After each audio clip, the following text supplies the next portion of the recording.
Pemirsa, hujan deras yang mengguyur kota Jakarta Jumat siang hingga sore membuat aliran Kali Pesanggerahan meluap.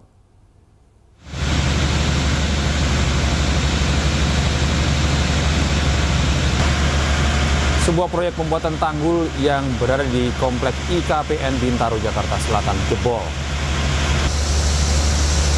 Jebolnya tanggul sementara yang terbuat dari tumpukan karung berisi pasir ini membuat air dari aliran Kali Pesanggerahan meluap hingga merendam ratusan rumah warga di kompleks IKPN. Warga mengaku khawatir luapan kali meninggi jika ada kiriman dari hulu sungai ataupun hujan susulan.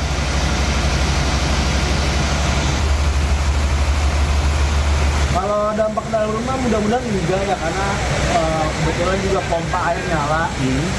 Mudah-mudahan pompa air masuk dan kali mudah-mudahan cepat surut ya. Kalau misalnya ntar hujan lagi atau ada air kiriman, itu yang bahaya sih. Itu biasanya masuk. Tapi kalau untuk sekarang... Sementara itu, pemirsa, polisi menemukan jenazah 4 perempuan korban banjir di Denpasar, Bali. Keempat korban tersebut dibawa ke RSUP Profesor Ngurah Sanglah untuk proses identifikasi. Di samping itu Ya, nubruk dah. Aduh, kemana dah itu mobil? Aduh.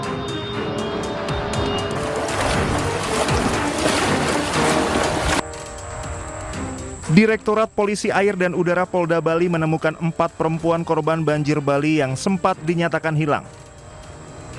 Jasad 4 perempuan ini ditemukan di kawasan Tanah Kilap, Denpasar Selatan. Pade ke kanon Pade. Jalannya boleh. Keempat korban dibawa ke RSUP Profesor Ngurah Sanglah untuk proses identifikasi. Saat ini polisi dan tim SAR gabungan masih melanjutkan pencarian korban banjir bandang di Bali. Bencana banjir tersebar di Kota Denpasar, Kabupaten Gianyar, Kabupaten Tabanan, Kabupaten Jemberana, dan Kabupaten Karangasem. Badan Penanggulangan Bencana Daerah Bali mencatat jumlah korban yang ditemukan meninggal dunia akibat banjir besar di Bali mencapai 18 orang. Sementara kerugian atas kerusakan ratusan bangunan mencapai lebih dari 28 miliar rupiah. Sebelumnya, pemirsa, tim SAR gabungan kembali menemukan 1 jasad korban banjir. Korban tersebut dibawa ke RSUP Sanglah dan hingga Jumat sore total korban meninggal dunia akibat banjir bandang mencapai 18 orang.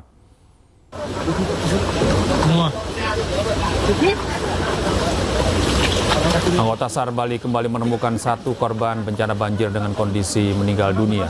Jasad korban langsung dibawa ke RSUD Sanglah untuk proses identifikasi. Hingga kini total jumlah korban tewas akibat banjir bandang mencapai 18 orang. Sedangkan 186 orang mengungsi di posko pengungsian.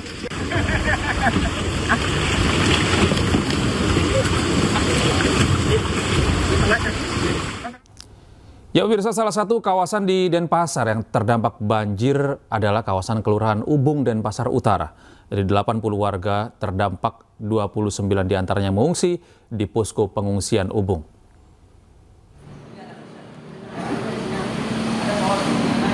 Sebanyak 80 kepala keluarga terdampak di kawasan Ubung, 29 diantaranya dievakuasi ke posko pengungsian yang berada di Balai Serbaguna, Banjar Sedana, Merta, Kelurahan Ubung, Denpasar Utara.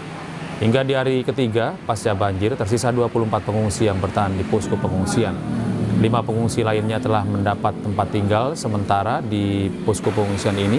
Mayoritas adalah warga perempuan dan 2 bayi yang masing-masing berusia 7 hari dan 7 bulan.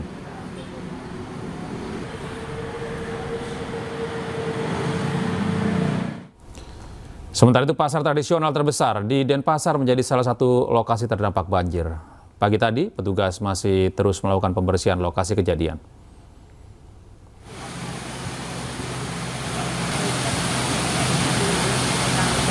Pasar Badung dan Kumbasari yang dipisahkan oleh Sungai Badung menjadi salah satu titik terdampak yang cukup parah pasca diterjang banjir pada Rabu lalu. Sejumlah petugas melakukan pembersihan di tepi bantaran sungai.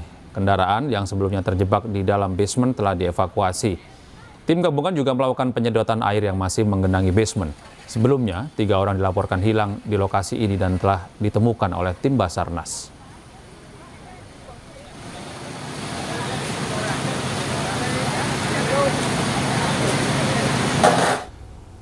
Dari Bali kita beralih ke Jakarta, pemirsa. PT Karya Citra Nusantara merespon proyek pagar laut Cilincing yang viral. Pihaknya menyebut pagar laut beton adalah bagian dari pembangunan proyek pelabuhan milik pemerintah.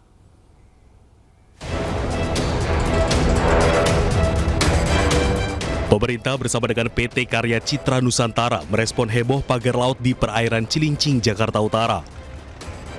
Dalam konferensi persnya, pagar laut beton itu adalah bagian dari pembangunan proyek strategis nasional yang perizinannya telah dipenuhi oleh PT Karya Citra Nusantara. Pemenuhan aspek hukum mulai dari perizinan dan AMDAL pembangunan pagar laut melibatkan Kejaksaan Agung, Kementerian Lingkungan Hidup, dan Kementerian Kelautan dan Perikanan. Bahkan sebelum membangun proyek ini, perusahaan telah melakukan sosialisasi pada masyarakat. Sebetulnya proses pembangunan ini kan sudah dimulai 2010 dan polanya sama. Tidak ada yang ribut pada waktu itu, baru sekarang. Di saat Pier 3 tadi, tolong ditayangkan Pier 3. Ya, jadi nanti rekan-rekan bisa lihat di lapangan sendiri bahwa kalau kita lihat proses cara bangunnya tetap sama, tidak ada yang beda. Dan ini bukan proyek Loro Jonggrang yang katanya bisa bikin 1 hari langsung jadi. Ya, tapi ini memang melalui satu proses yang cukup lama. Nah, pertanyaan kedua, apakah kami sudah melakukan sosialisasi? Tentu kami lakukan. Pada misalnya contoh, dengan adanya undang-undang yang dalam berkala berubah, kami juga menyesuaikan. Contoh, AMDAL kami itu langsung dari Kementerian Lingkungan.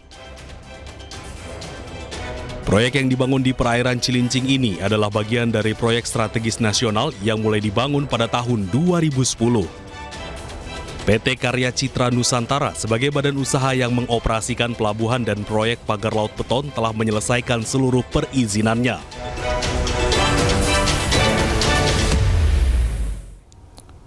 Sebelumnya tanggul beton sepanjang 2 hingga 3 km di pesisir Cilincing, Jakarta Utara menimbulkan polemik.